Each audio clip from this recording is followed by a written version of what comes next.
Gus Satrio. Ya kene kowe wegah tetandingan kelawan aku. Kondange mbrebeki jagat jare kowe Satrio. Ning nyatane jiwamu ringkih jirih getih wedi mati Abimanyu. Mengko to kisanak sing gedhe pangapuramu. Tumraping Angka Wijaya ngalahke makhluk liya kuwi luwih gampang tinimbang ngalahke karo nepsune pribadi. Lan anggenku manjing ana madyaning wana Krendha Wahana kene babar pisan ora ana ceceking rasa golek mungsuh gedene gawe kapitunan. Kowe golek kanugrahan Wahyu Cakraningrat yen kowe wis entuk wahyu kowe bakal tumindak sak gelemu dhewe. Kowe bakal nginger karo jejeking adil. Kowe bakal bebutak swasana sing baku awak mulya. Kowe ra gagas rekasaning para kawula. Luput kang dadi pandhakwamu. Wis dadi sumpahe Abimanyu. Lamun ta uripku mung mikolehake diri pribadi ora piguna tumraping bebrayan agung. Luwih becik ajur mumur lebur ripalungguhan iki. Ladang.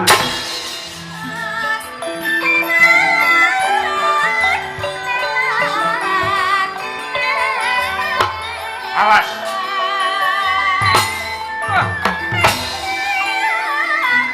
Ya. Oh. Lo. Ben. Hut. Oh. Ha ha ha. Wah. Weh. Oh.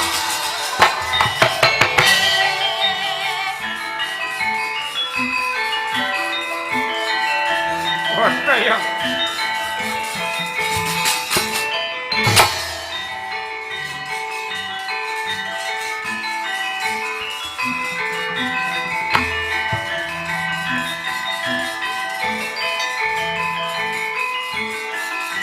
Miguel, sortayu tandemu.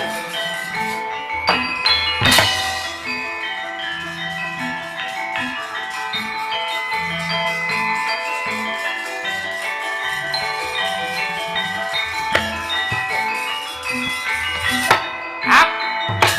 Wah. Ah. Oh.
Mundur.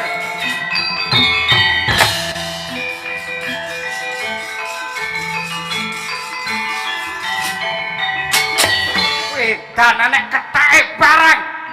Anomani. Yo. Kowe tek metu golek keringet. Wah. Iblis lanat. Cekel nggo ingon-ingon. Ayo cekelen aku. Iso nyekel aku padha karo iso jaring angin. Wah, omong apa? Hat. Ndak. Wah. Hei. Awas. Oh. Wah.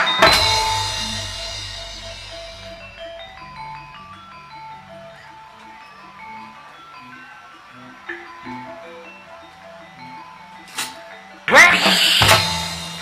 Tuh, marah. Ya. Tuh. Wah. Wah. Wah.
sumbar lindu ketar bumi gonjing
jebol. Ya, ya.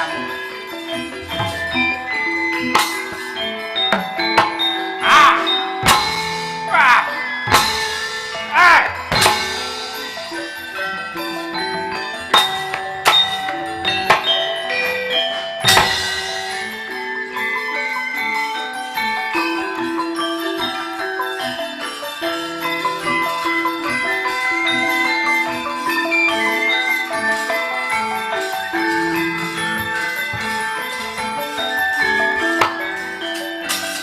Ah. Loh. Iya. Ah. Ah. Ah.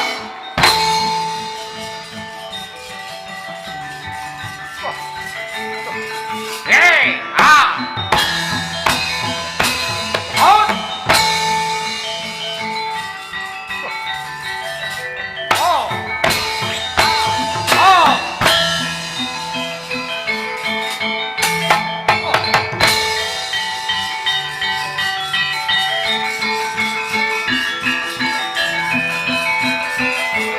Hei, mundur! Mundur!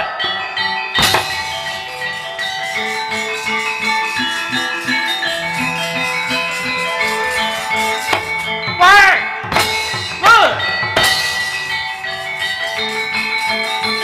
Wah! Weh! Ah! Oh! Pecah sirahmu, woi! Ngendel ke! Woi! Ya! Woi! Ya!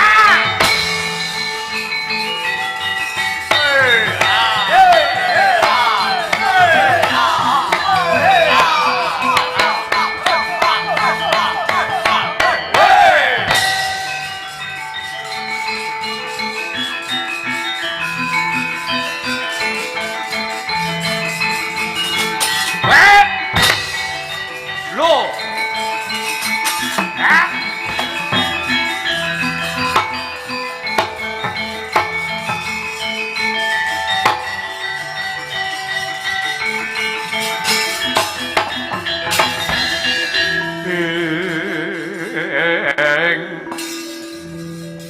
Makyat krodha sruma panggah tekaping Prawandawa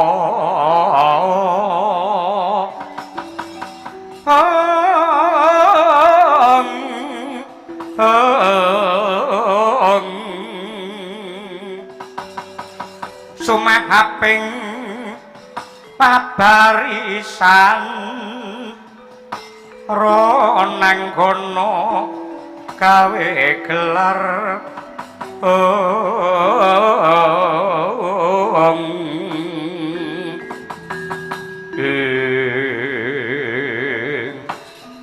Wala wetes walau gimbal manyar-manyar mrit gantil buntuti kisah.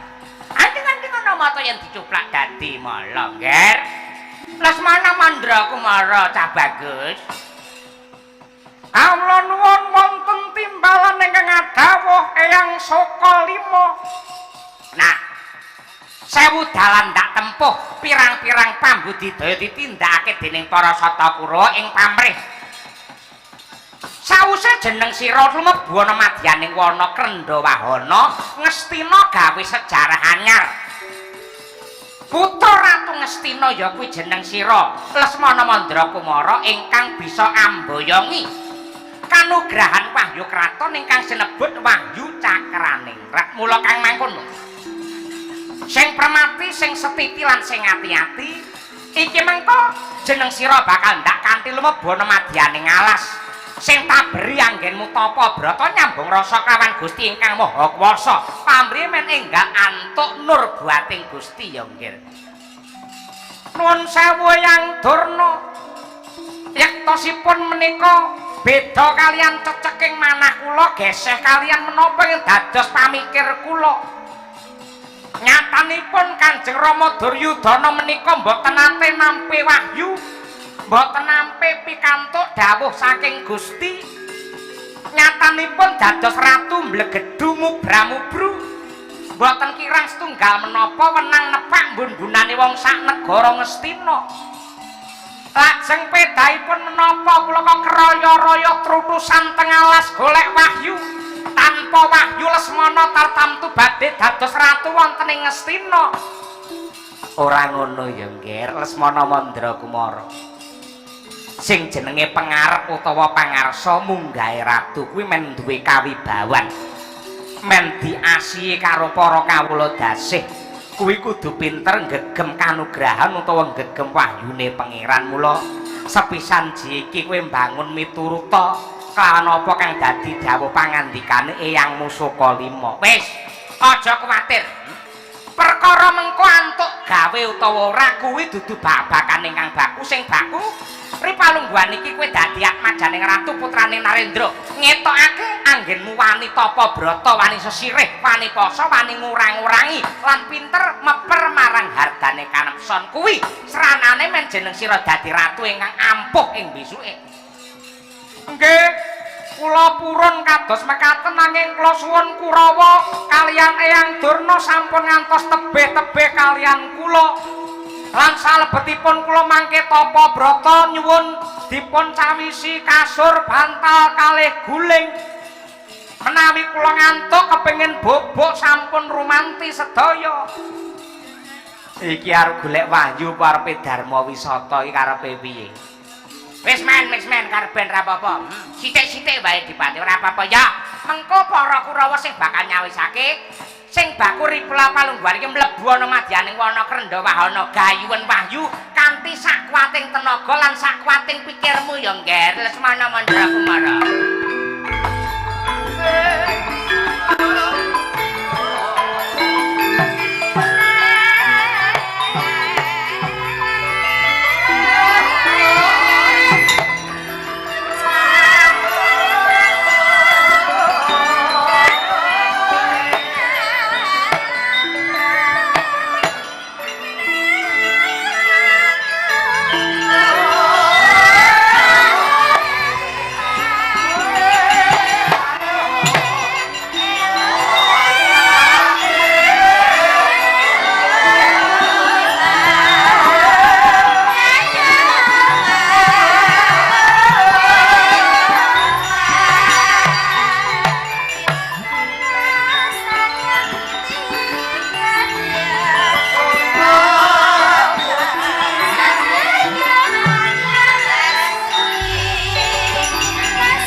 Samar pamoring suksma sinuksmaya winaya ing sapi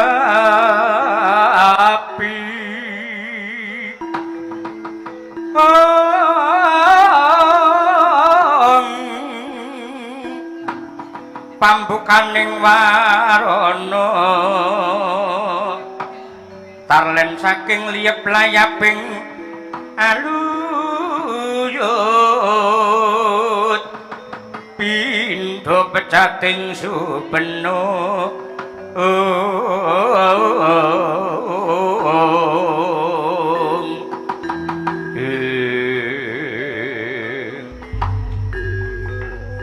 yang patih Pralilan ingkang wayah kula pun Lesmanawati cumadung dawuh. Ingkang gayuh kanugrahan menika Kakang Lesmana king menapa kula sipat wadon dipun cangking-cangking tumuju wonten wana Krendha Wahana mriki Eyang. Ah ngene ya Nduk Lesmanawati. Nadyanto jeneng sira ki sipate putri nanging sak bisa-bisa klungsu-klungsu meli wudu. Merga sing nemtokake jaya lan oraning Ngastina ora mung Angger Lesmana Mandrakumara. Kalabu jeneng sira ingkang sipat putri uga dabe tanggung jawab sing padha. Mula kang mangkono. Iki mengko sing gayuh kanugrahan wahyu ya kuwi kadangmu sepuh Lesmana Mandrakumara nanging upamane ana ketleyek ing lelakon Angger Lesmana ora bisa nampa kanugrahan. Satriya sapa wae sing nampa wujude wahyu ndak jaluk godanen men wahyune oncat saka anggane satriya kuwi mau.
Saya dalu arara sabyor lintang kumedhap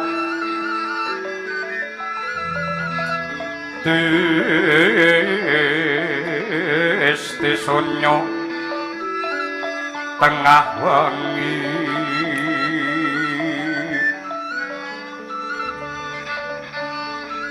lumrang kandaning puspita karang yuwaning udyanira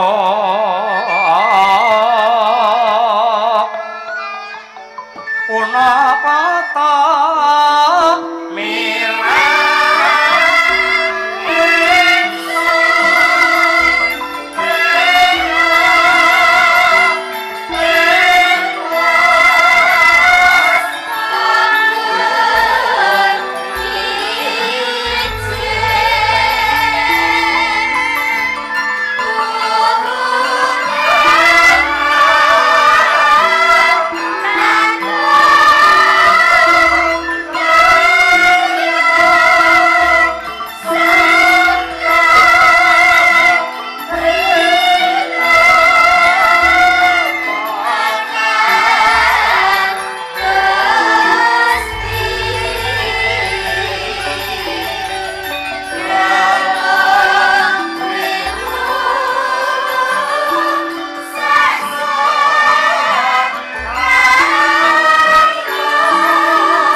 Adiyanto wancine bedhug tengange parandene peteng ingkang mapan wonten ing negari Wirata pernae ing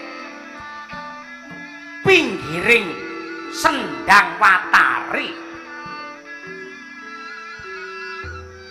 mendung ireng ingkang anggaweng kandel angklimputi sadalan-dalan ingkang tinempuh dening Sekaring Kedaton Wirata nenggih Dewi Utari.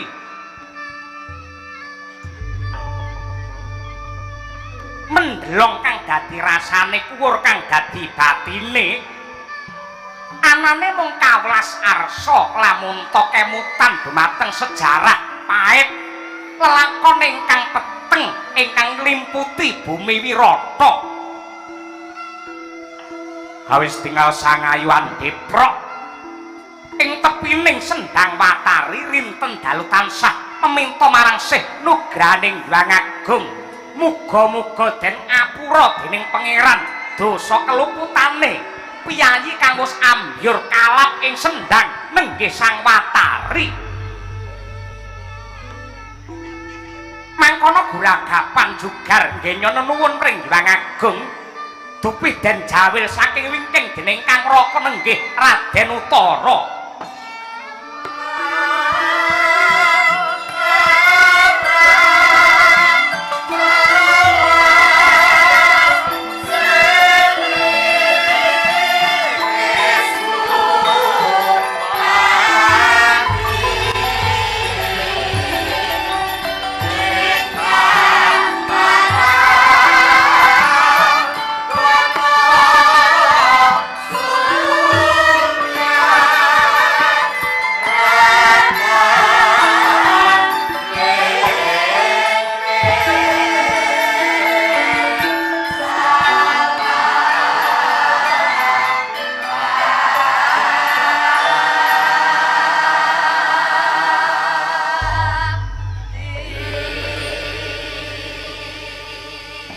Surem Dewangkara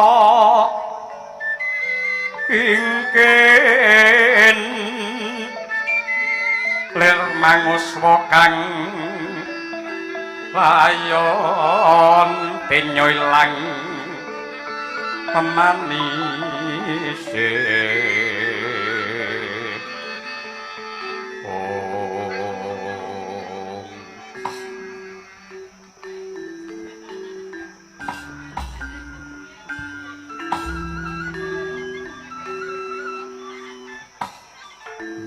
jagat Dewa Bathara jagat Mangestungkara Yayu Tari. Wis sawetara suwe wis pirang-pirang dina anggen mundhapra ana pinggire Sendang Watari. Yektine bab apa ingkang ngridu jroning batinmu?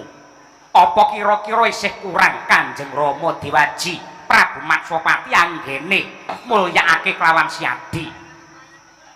Nyatane jeneng sira dadi atmajaning Narendra wis keceh bondo kemul kamukten gateng mutiara paribasan jarian nganggo inten. Parandene kok isih duwe rasa kuwur, duwe rasa balewur. Rina wengi kowe mung mapan ana ing tepining Sendang Watari, karepmu ki apa Utari? Duh Kakang Mas Utara jimat sesembahan kula nuwun sewu. Mestinipun paduka mboten kalepian kaliyan gelaring sejarah ingkang kababar wonten ing negari Wirata. Nanging sejarah menika semunipun pancen dipun tutup-tutupi, sedaya dipun slimur, sedaya dipun singetaken ing pamrih sejarah ingkang awon menika mboten dipun ngertosi dening para kawula. Sing do karepake piye? Dumadosipun Sendang Watari. Nuwun sewu.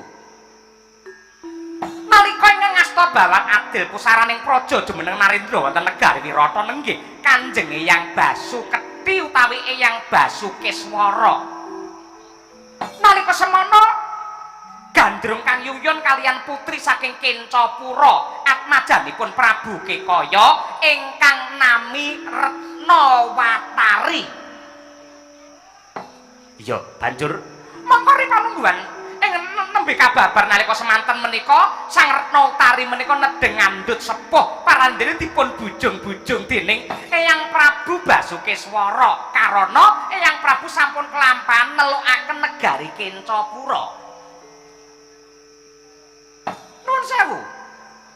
Karana anggenipun Eyang Prabu Basukeswara menika ngruda peksa dumateng Sang Retna Watari Wasana, Sang Watari nyemplung wonten madyaning sendhang menika. Kalap satemah boten saged dipun tulungi nadyan to sampun kelampahan babaran Atmaja ingkang kababar mijil jalu ingkang kebak memala nenggih Paman Rajamala nanging anggenipun serakah dakah-dakah wujeng dumateng hardane kanepson Eyang Prabu Basukeswara ngorbanaken wanita ingkang tanpa dosa. Mrek mangsut narimeng kabu putine kang den bawani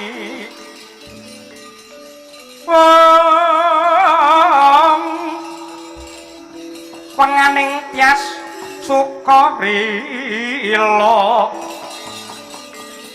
dasying kebawa sami supartinir ing sangsaya ing jagat Dewa Bathara ya jagat Pangistungkara Yayutari damar mancung cupeten wis ora ana guna paedahe kowe ngeling-eling karo sejarah kang wis kawuri kang ditindakake dening Eyang Basukeswara. Nyatane Ripalungguhan iki panjenengane wis seda dene ingkang jumeneng ratu ana ing negara Wirata. Ora ana liya kejaba Kanjeng Rama Prabu Matsapati. Mula lembaran sing lawas gulungen gaweya lembaran anyar Utari.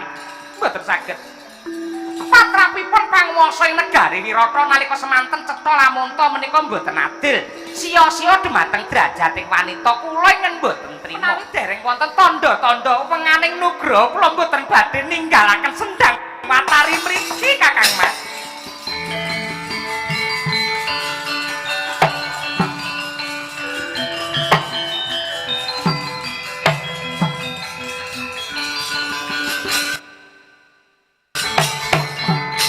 Wah, lakalah Utari.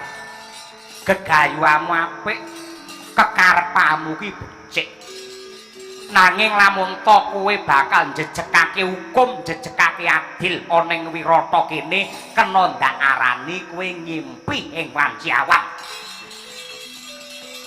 Nganti kempong pira jambulan yen menungso kabeh isih ngumbar hargane nafsu. Tartampu sing jenenge adil bakal ketutup dening wong serakah.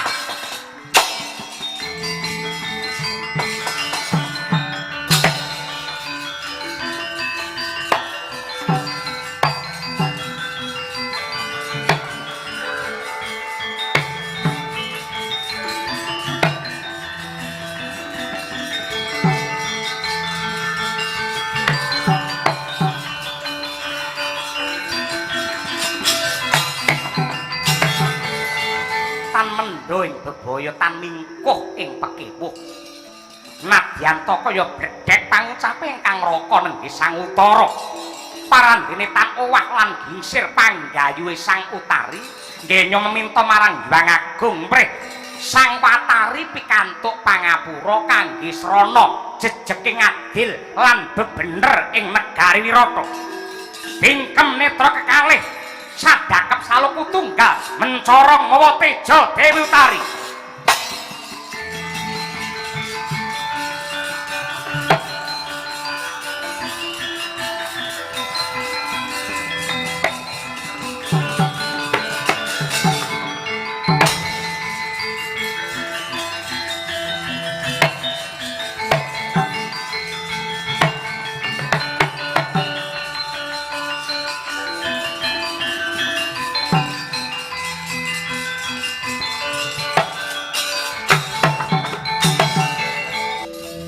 Besok mendemo baris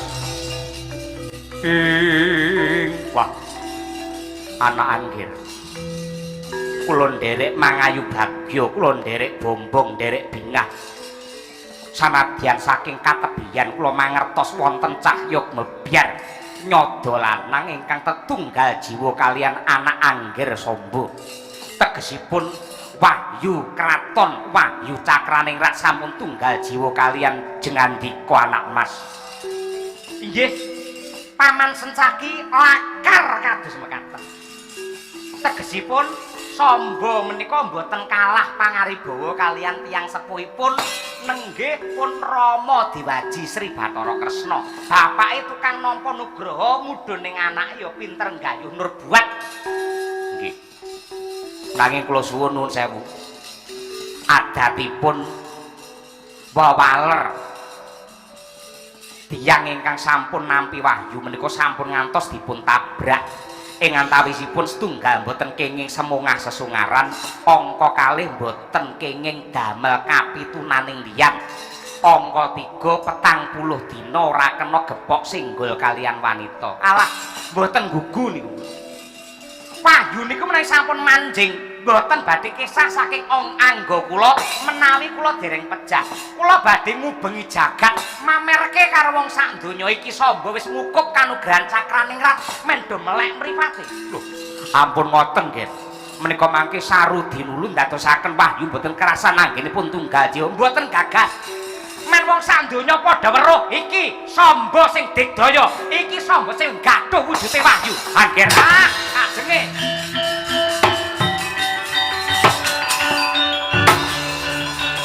Lai. Ger enget ger.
Jagat Dewa Bathara ya jagat Mangestungkara babar pisan ora nduga mono.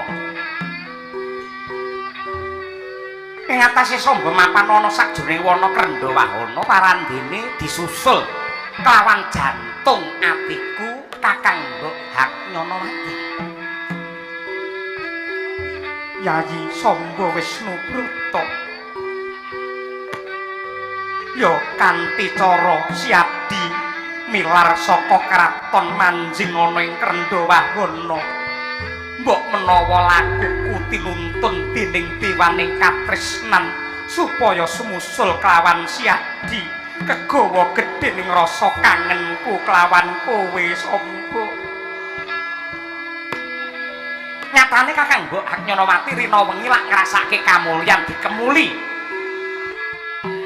bagya mulya dening Kakang Bumanara Kasura.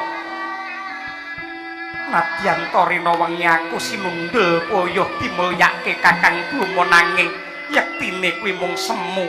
Nadyan aku marem nanging batinku kaya dirujit-rujit. Merga ingkang gumana musik telenging batinku dudu Kakang Buma nanging kang nyungging sajroning rasa ya mung jeneng sira Samba.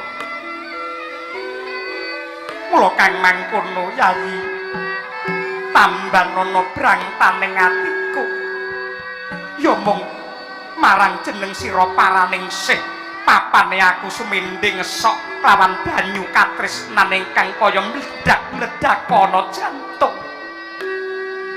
katresnan iki wuta ora nyawang dulur lan wong liya nanging aku mung esti tresna sing duwe pamilih dene nafsu ingkang mung nderekake. Aku kangen karo kowe Samba. Jagat Dewa Bathara jagat Mangestuna. Iya, Kakang Mbok Apnawati. Yektine batinmu tanpa beda kelawan Samba, rasaku gonjola lan jerit merga mubal-babal geni katresnan ingkang murup makantal-kantar sinurung hargane kanarsa anggenku kepengin cumbana kelawan Kakang Mbok Apnawati. Mula kang mangkono pendara wong ayu sing kaya godhong tunjung netrane manut ndak emban ojong. Nadyan kon donya akeh panudya ingkang sulistya parandene ya mung kowe sing pinter jiret batinku. Sawangen ana mburi kenadyan mapan ana teng alas parandene ana wujude gubuk. Yen ora kleru kae jenenge gubuk asmara kanggo nyuntak rasa tresna ingkang wis suwe kaya mbledak iki.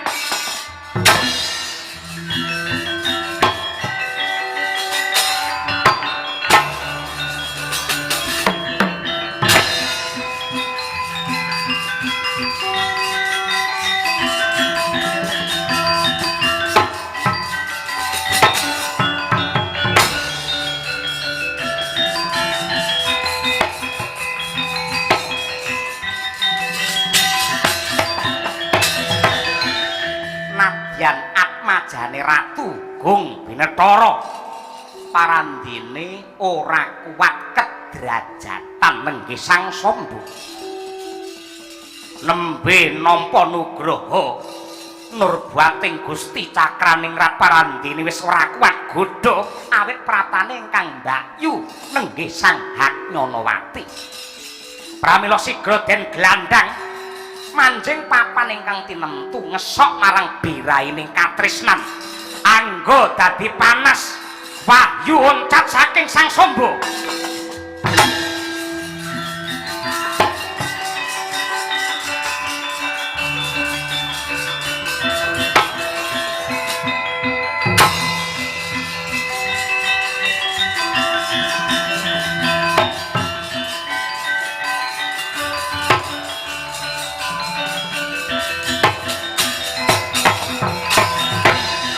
Eman banget Samba, eman banget. Ing atase piyayi luhur kaya ngono kalahe mung karo othok onggrok.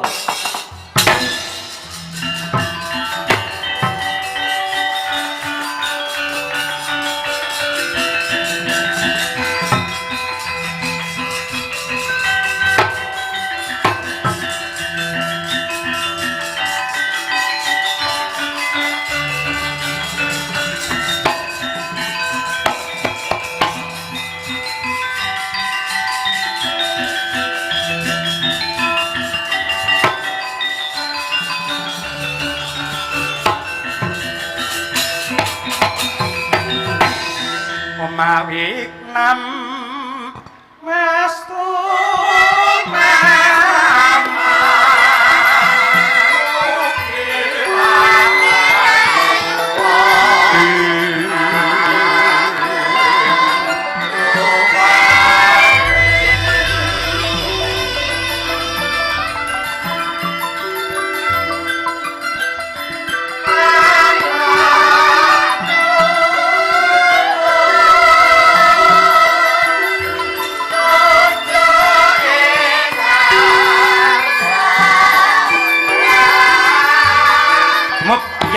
Lerengin mripat sumunar nyodo lanang.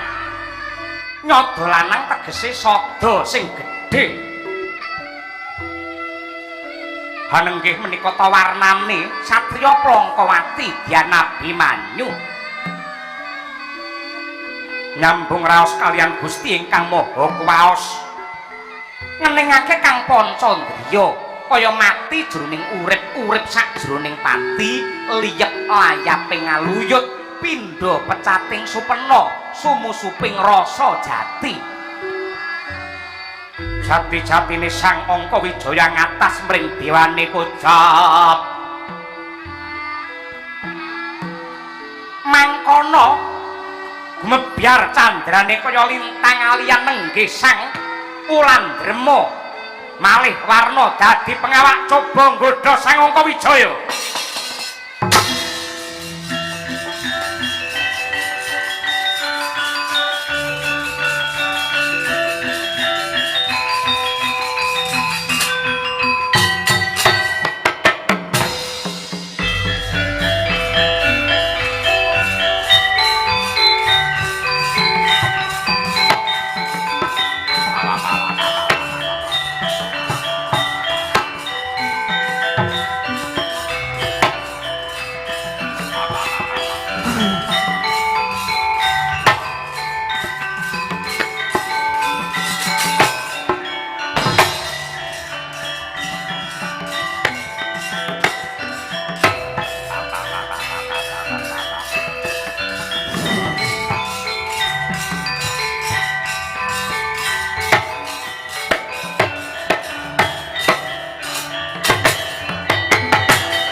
Marara manguswamya ngambrangen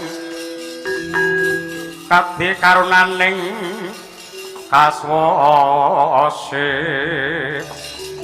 ing weladala. Gus Satrio, ya kene kowe wegah tetandingan kelawan aku.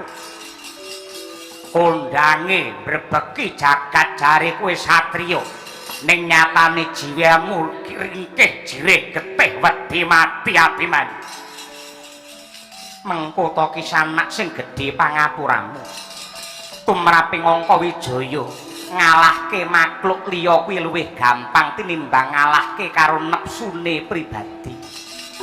Lan anggenku manjing ana madyaning wana Krendha Wahana kene babar pisan ora ana ceceking rasa golek mungsuh gedene gawe kapitunan. Kowe golek kanugrahan wahyu cakraning ram. Yen kowe wis entuk wahyu kowe bakal tumindak sak gelemmu dhewe. Kowe bakal nginger karo jejeking adil. Kowe bakal bebutek swasana sing baku awak mulya. Kowe ra gagas rekasaning para kawula. Luput kang dadi pandhawamu. Wis dadi sumpahe Abimanyu. Lamun ta uripku mung mikolehake diri pribadi ora piguna tumraping bebrayan agung. Luwih becik ajur mumur lebur ripalungguhan iki.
Bumilah ing awik namastu namasidang uluk Jaya Murjito.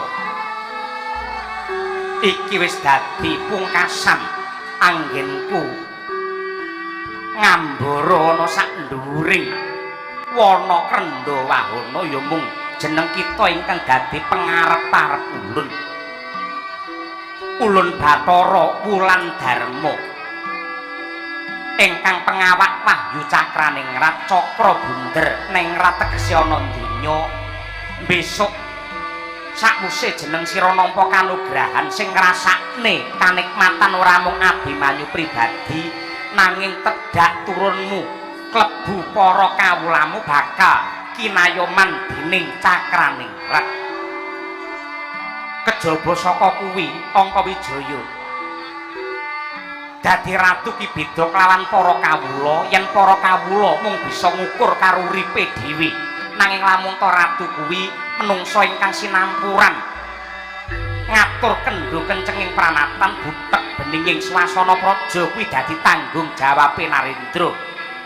Wong dadi ratu kuwi dudu bebungah nanging amanah sing tegese kowe mikul jejibahan abot sing besuke lamun ta jeneng sira utawa tedhak turun kita sumewa ana ngarsaning Gusti kudu tanggung jawab tumrap kawula ingkang den ayomi mbiyen. Kejaba saka kuwi Angka Wijaya sakwise jeneng sira antuk mulya apike kamulyan kuwi aja mung ndok rasakake dhewe nanging bisa warata marang kabeh keluargamu, marang putra wayahmu kabeh sumrambahe para kawula. Merga kala mangsa ana piyai sing ngoyak karo kondang, ngoyak karo pinter, sekti lan digdaya nganti lali ora menehi ketriman marang wujude anak turune. Mula kang mangkono weningna rasamu nadyanto jeneng kita sing ora bakal dadi ratu nanging tedhak turunmu sing bakal mengku mongko dadi pengayoman. Tegese rekasamu anggenmu tapa brata ndok tuku sarana laku sing ngunduh anak putumu.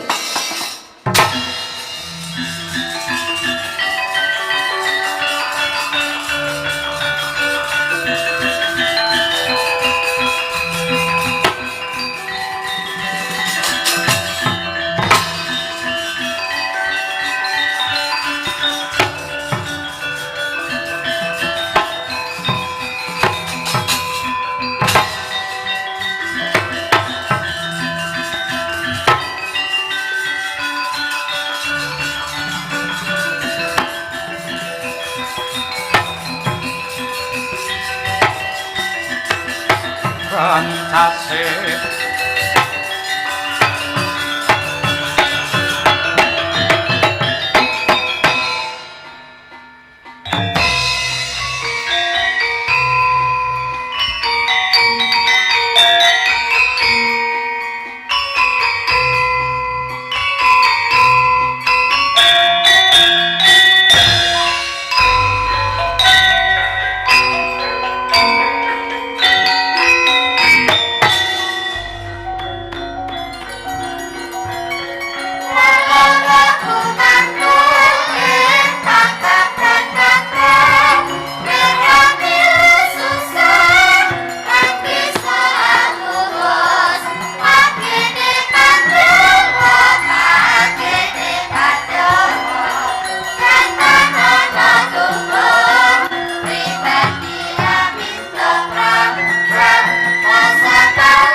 mangsut narimeng kabu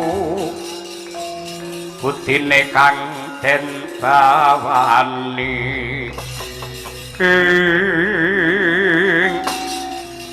angger Lesmanawati. Nggih, Eyang. Gandeng ripalungguhan samangke Kakang Lesmana Mandra. Gagar wigar wurung batal anggenipun gayuh kanugrahan. Monggo mantuk, Eyang. Lho ampun ngaten lho. Jumbuh kalian rantaman sanggit rungsit Rekadaya ing ajeng nggih. Menawi ingkang raka ora klakon antuk wahyu, sapa wae satriya sing entuk wahyu kudu digodha. Mongko sampun cetha pratela wahyu manunggal kalian lare Plongkowati Abimanyu. Manggodha men wahyune lunga saking angganipun Bimanyu.